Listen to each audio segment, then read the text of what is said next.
So as a break from the saga of the CST8 calculator, struggles getting that all straightened out and running again, I happened across a Craigslist ad for an estate sale, and I picked up this calculator. I probably paid a bit much for it, $50. It's near as I can gauge, it's a early mid-20s Monroe calculator, and it's a very basic machine. It only does, it's hand cranked, addition, subtraction, and you move everything manually. It's interesting, they put this little piece of plastic over the crank. My guess is their fingers were getting tired. It's actually not a bad idea. I might leave it on even. The machine has definitely seen quite a bit of service. It's kind of nice to actually know the history of this machine, of a machine in general. In this case, the person selling it was the daughter of a fellow that had a kind of a sporting goods store, and it did things like sharpening knives and fly fishing gear and so forth and so on. In this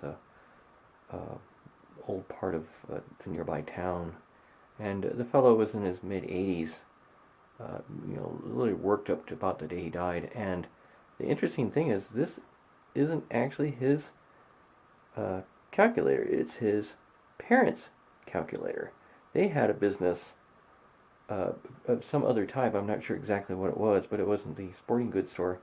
And they had used this calculator for their business. So this is how old this guy goes back. And as you could see from this estate sale, they didn't get rid of anything, and they were kind of frozen in time. A lot of the radios and so forth are from the 30s, and a lot of this, basically, once they bought something, they kept using it till the bitter end. And this calculator is kind of one of those things. You can see the paint's pretty worn on the ends and so forth, but otherwise it seems to be in good shape. I'm missing one key, and of course it's jammed. And I've lifted the carriage so far, and there is quite a bit of funk in there. I've left it kind of quarantined out in the garage for a few weeks just in case anything come leaping out of here. And it looks like it's just a lot of very fine hair and dust and so forth. But I find it so fascinating is, compare this. I mean, this machine is completely manual. You hand crank it to clear things. I actually did get these registers to clear. This one is still jammed. And you have to hand move everything. It only does addition and subtraction. If you want to do like multiplication or division, you got to shift this carriage around a bunch, which I still got to learn how to do.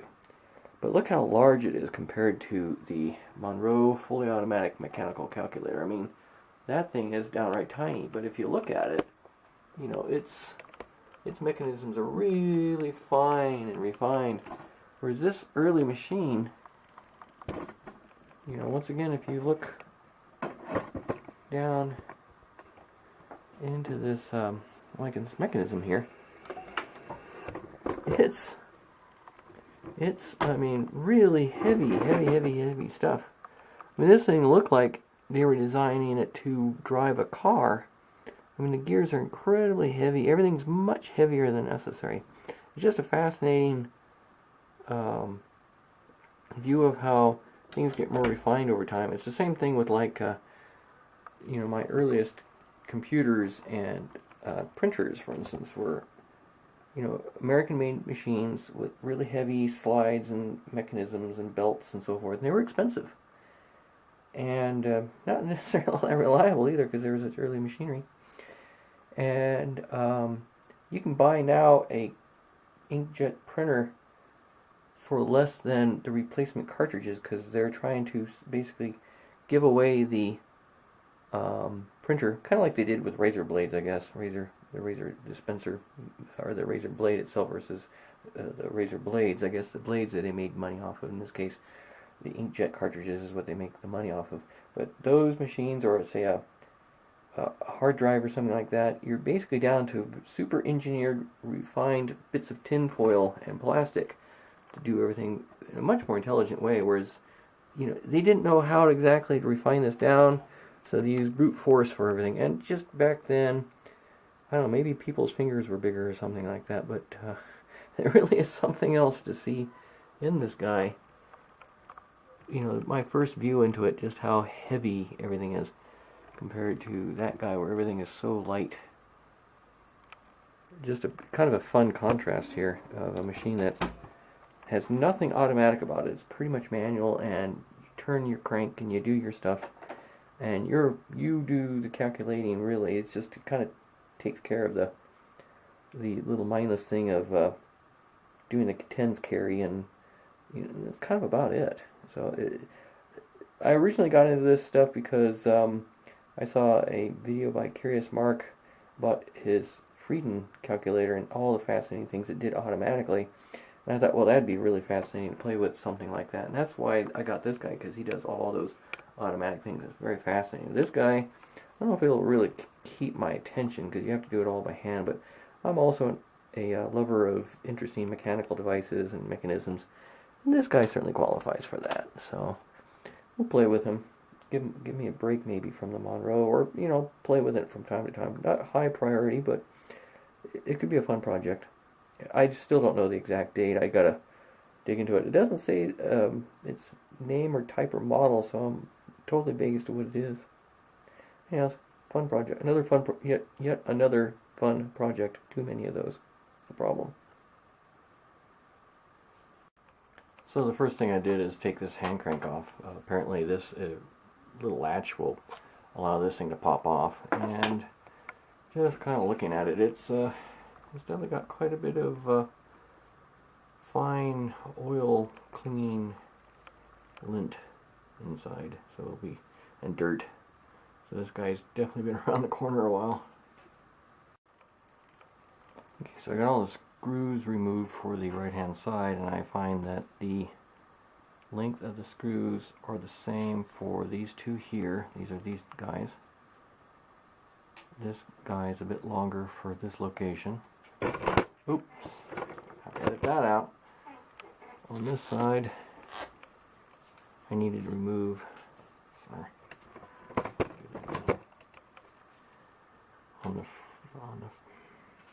on the front side I moved these two screws, and then there's this one screw here with kind of a sort of a rounded head to it. I held that side on.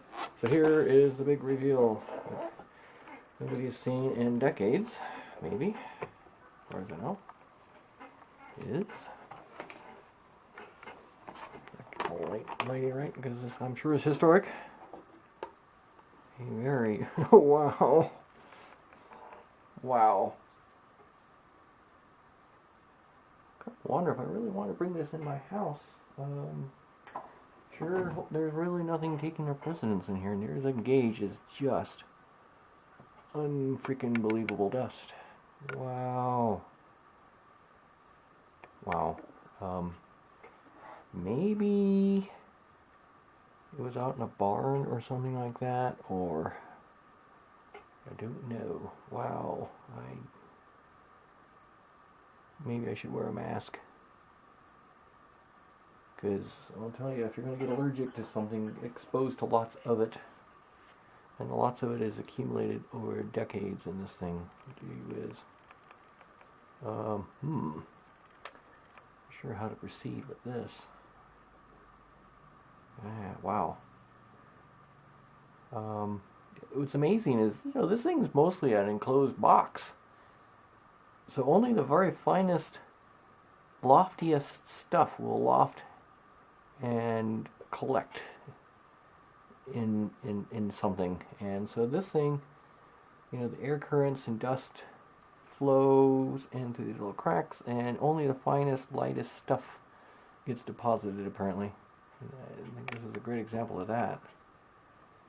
I don't know if the camera's picking this up all that well, but thank goodness. That is something else. Don't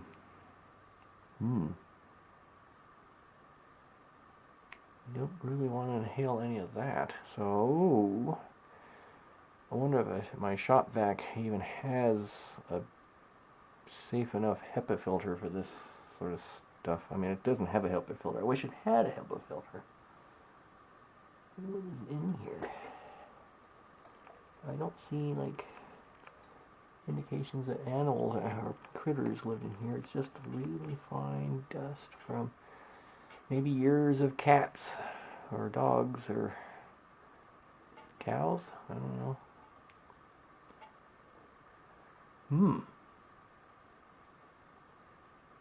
Well, now you know what the folks in the Smithsonian have to deal with all the time.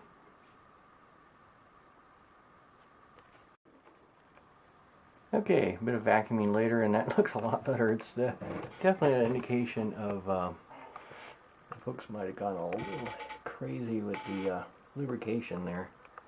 Really clung it in there. You can see looks to be quite a film of heavy grease oil settled at the bottom there. So looks like folks might have gone a little crazy on the lubrication on this guy. And it might explain some of that.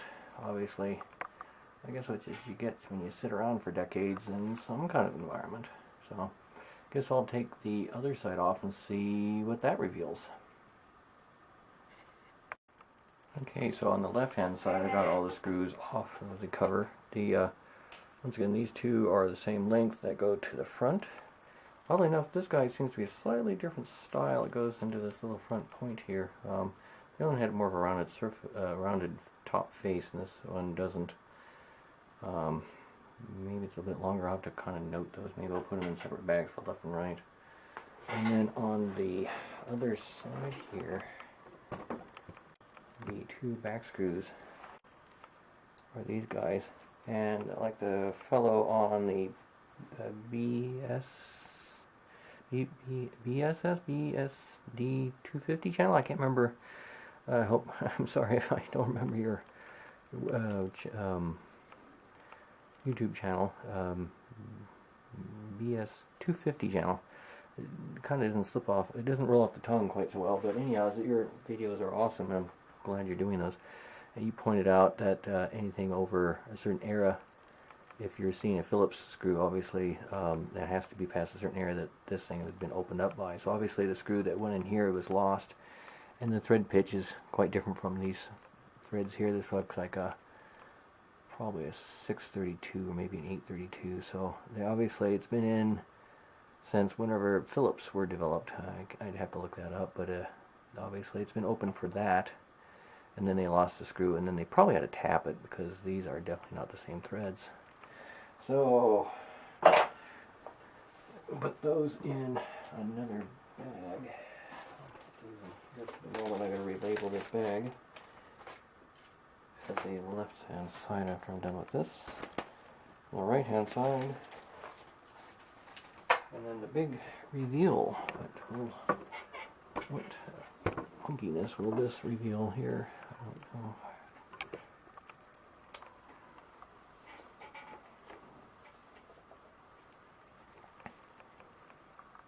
Okay, not seen before in decades. What do we got on this side?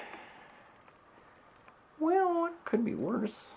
I mean, that's not so bad, I guess. I mean, it doesn't look like there's any particular evidence of, you know, like the worst case scenario, animals, bugs of very undesirable desire, or, you know, things that will bite you and kill you, kind of a thing. So far it looks like it's just really fine stuff that would float around, land in there, and adhere to excessive oil. So far, it's not so horrible. And once again, I vacuumed up the gearbox here up here a little bit, so it's not quite as bad as it was earlier. So we'll shop vac this guy while wearing a respirator mask again. I'm not sure what to do about the shop vac. I'm almost paranoid enough to want to put it in the garage for a while.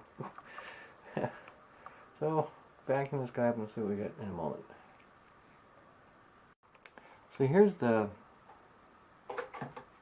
the back side of this mysterious 20s Monroe Mechanical Calculator, and all the information I have so far is simply this.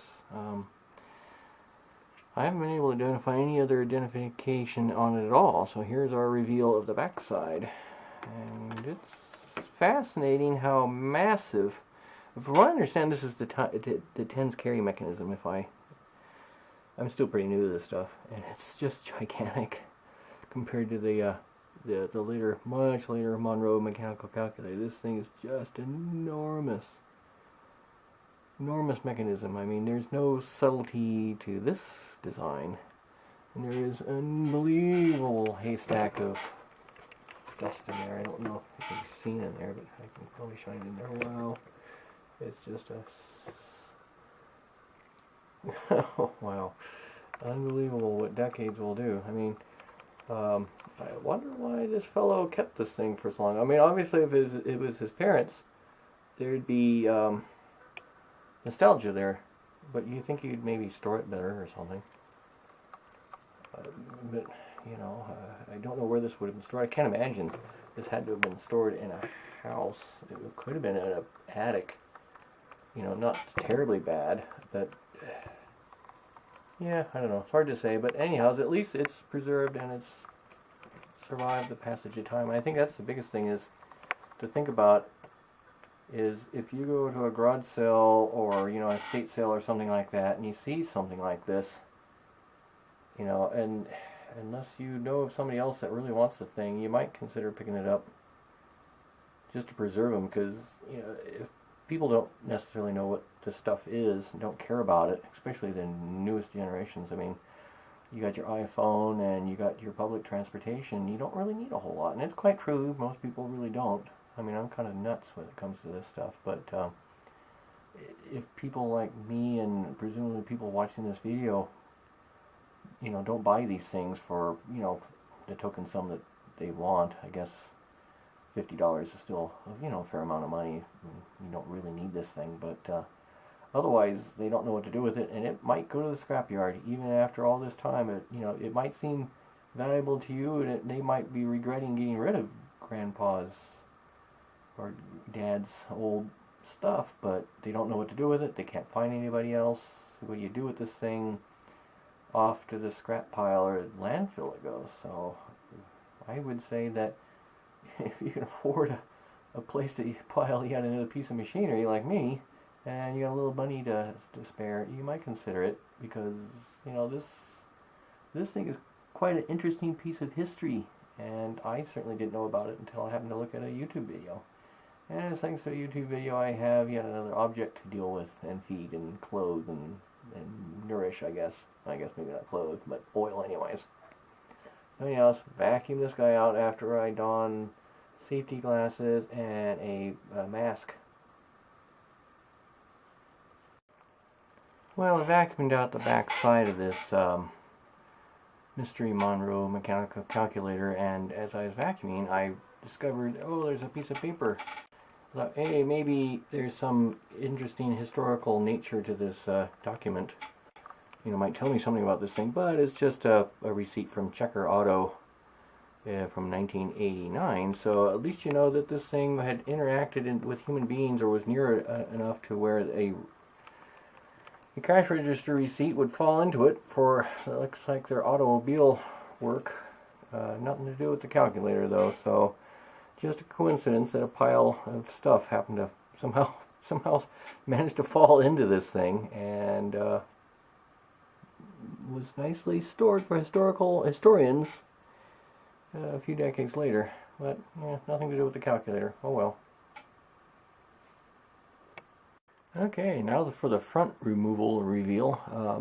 The little hand crank here, I was a little worried was secured with a drift pin, but it actually was a set screw, which isn't very nice. Just inconveniently that the slot of the slit of the set screw, of course, from the having to be approached from below, but that wasn't too bad, and it came off easily. So far, the screws come off nicely on these things. And there we are. I guess it's the worst, the least of the worst sides. Harder to see a whole lot here, and I think I actually see another piece of paper in there, probably another receipt. I wonder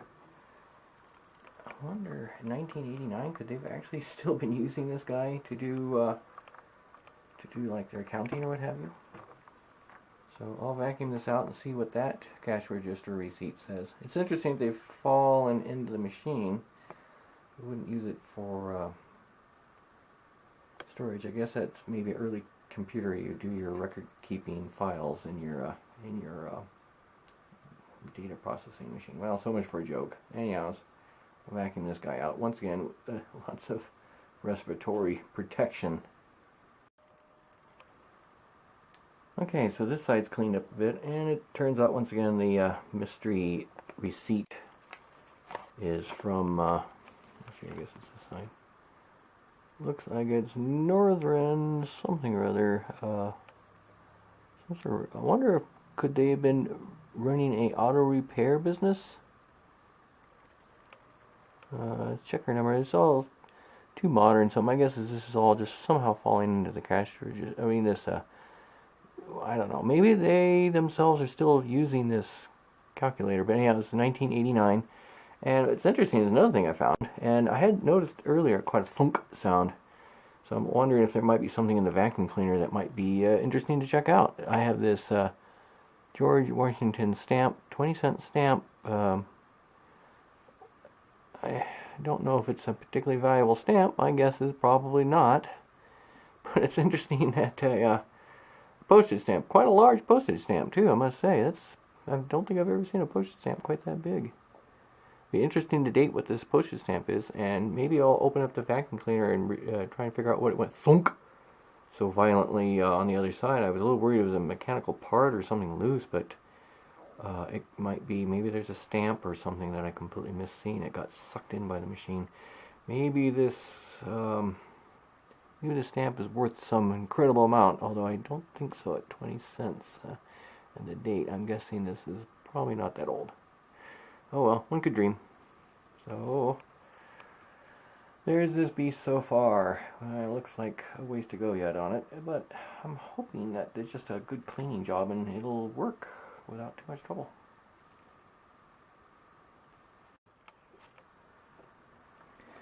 Okay, so now I'm going to try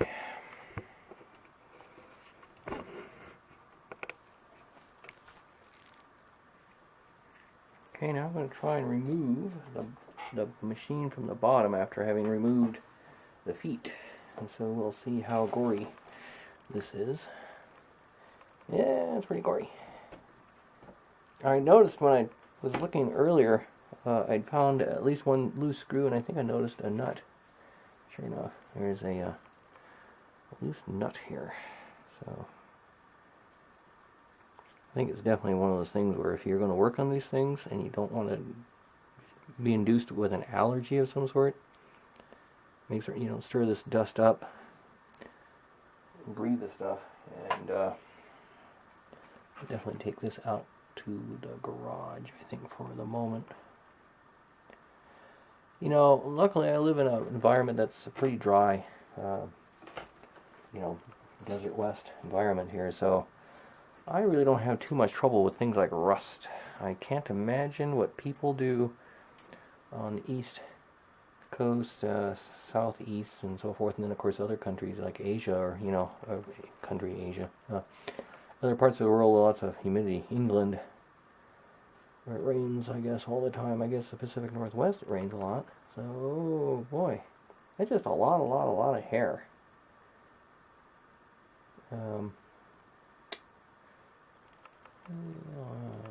Dead spider, I think, is what I see. I don't know what that is. Thought maybe it might be a mouse dropping. I don't know. It don't look like. Maybe that's a dead spider. Not sure. Don't think anybody of any large scale lived in this guy.